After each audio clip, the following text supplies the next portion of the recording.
decor. Hey everybody, I've got some time today, so I thought I'd share some tips and examples for how I run my games using only one copy of TaleSpire. Unlike other virtual tabletops, TaleSpire doesn't have a free version. This means that if your players want to join your games, they have to purchase their own copy. No, I don't think so. There are other 3D models that have a GM version and a free-to-play player version, but sadly, TaleSpire is not one of them. It's not absolutely necessary for all of your players to own the game in order to play a session or even a full campaign using the program. There are some features you won't be able to use or take full advantage of, but here's how I get around those and what the game looks like for my players. Number 1. Stream the game through Discord from the player perspective. And here's how you do that.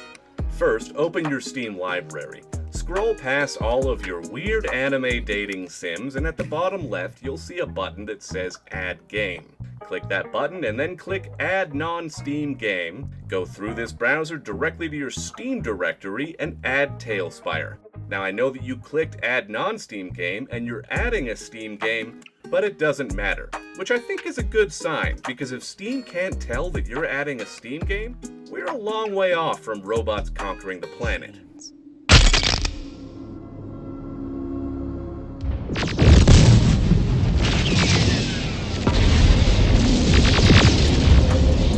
Now in your library, you'll have 2 copies of TaleSpire. You need to add whatever launch parameters are included for the mods that you're using, and wham bam thank you ma'am, you've got 2 launch buttons for TaleSpire whether you've modded it or not. When you join a campaign on your second one, switch your profile to player instead of DM.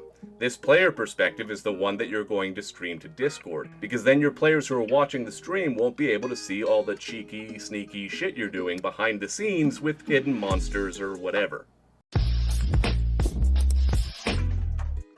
You can give all the important minis player permissions to your player profile, and when you move them, your players will only be able to see what they would be able to if they were in the game. And you can move your way through your dungeon while working in 2 windows at the same time, like the Wizard of Oz. Oh, pay no attention to that man behind the curtain. This can be super taxing on your system, and your frame rate can also turn to dog shit if maps are too complicated, and you might find it kind of a hassle to be adjusting the camera in the player view all the time. So I'm going to include ways to do this by only streaming the DM version as well. Number 2. Use different colored stairwell cubes to block the view of different rooms. This is for streaming the DM version. It can kind of give away which rooms might be there or where there might be doors underneath the different colors of blocks, but I just kind of consider that part of the price to pay for using TaleSpire this way. As you open doors and have your players enter new rooms, use the build tool to remove the layer of blocks, which will reveal their view as they progress. You can use whatever you want to cover the view here. I just use these stairwell blocks because they're 1 by 1 and taller than most other things. Now this is definitely the Wish.com version of Fog of War, but if you're streaming the DM perspective, it's still a great way to hide sections of the map without confusing yourself or revealing too much to your players. If you're streaming the player perspective, on your DM screen, you can push Tab and create a sort of Fog of War with the Create Hide Volume tool. Using this will obscure a bunch of the build items from view whenever you want to toggle it in the same way that you would hide or unhide a creature.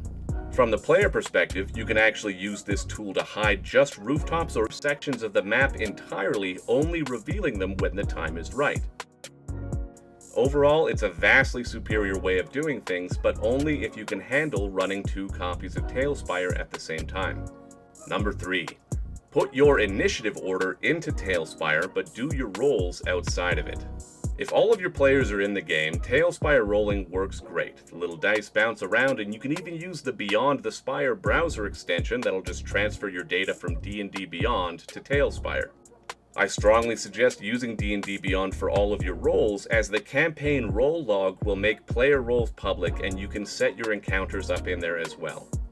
It's totally viable to set your encounters up in TaleSpire and use your DM rolls in there on the DM screen. You can even hide your rolls from the players by dragging dice from this little square right here to save you time from alt-tabbing and stuff. However, keep in mind your players aren't there and they're going to be rolling in D&D Beyond, so the encounter tool on that website is great and it can save you time to just have to set up the encounter in one place.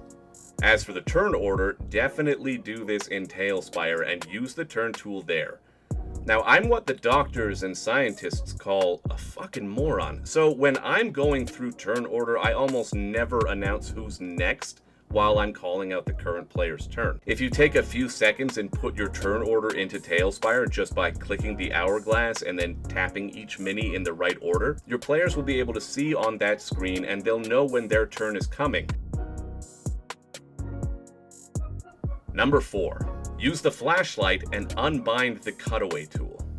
Your players watching the stream in Discord can't see your cursor. They will, however, be able to see the flashlight tool if you use it. I keep this bound to F, which I think was flying by default, but I can right-click a mini for flying, and I use the flashlight for like 99% of the game. While watching the stream and telling you where they want to move or what they want to look at, you can use the flashlight in place of your cursor and it'll make figuring out what they're talking about 10,000 times easier.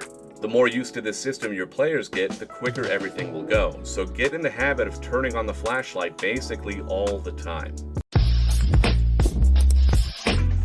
The cutaway tool is annoying, and it is bound to N, which is right next to the measuring tool's key binding at M. Now, if you're like me, I have stupid gorilla hands and I don't know how to keyboard, so I have that completely unbound. Otherwise, if I fat thumb it, it can clear sections of rooftop away that I might not want to be clear yet, and I hate it. This can reveal stuff in player view as well, so I just don't use it at all. Number 5. Use unique characters for your player tokens and get more mods. If all of your players are joining your game in their own version of TaleSpire, they'll need to have the same mods as you in order to see modded minis. Otherwise, they're just going to see little transparent ghost figurines, and that's not good. Nobody's playing TaleSpire to be revisited by their sleep paralysis demon. If you're streaming a game in Discord, you can have all the mods you want, and it'll give players a much larger variety of minis to pick from for their characters, which really adds a lot to the game. If you're playing a lady human fighter or rogue, there is no default for that, but this Irina does the job great. Also, this is kind of straightforward, but using the unique character tool will make it so you only ever have to have one of these things on the board at a time, and it makes it easier to move them around between floors or maps without leaving a whole mess of dummies around to clean up later. I'm also going to include a link to the Google form that I use to recruit people to my own D&D Discord. So if you want to play Dungeons & Dragons with me and my friends, you can join us on my Discord server where I have a group of DMs participating in a collaborative world-building project called NUA. DMs run regular one-shots and other games from the server, and anything that they add or even your characters are carried over and over and over and turned into canon within the world itself. So if that sounds like fun to you, go ahead and click the link below, and I hope to see you in a game soon. I also want to take just a quick minute to talk about my own tabletop RPG that I'm making myself. It's going to be different from D&D. I'm building my own dice system here. It is a post-apocalyptic tabletop RPG that takes place about 200 years in the future on an Earth that was ruined in the 2020s by aliens. I'm building a scale map using Google Maps of the safe spaces on the planet that people can still live. There are 9 classes, and instead of playable races, I have a different set of mutations that you can have from, living in a place that's been irradiated for 200 years. Instead of magic, there's going to be alien crystal drugs that you take that give you special powers, if that's what you want to do, but nothing comes without risk. I don't expect it to be ready until probably January or so for playtesting, but if that sounds like something you're interested in or something that you'd like to just get updates on, please check out the Google form that I was talking about earlier and get into that Discord, because we're a small community, but we're mighty.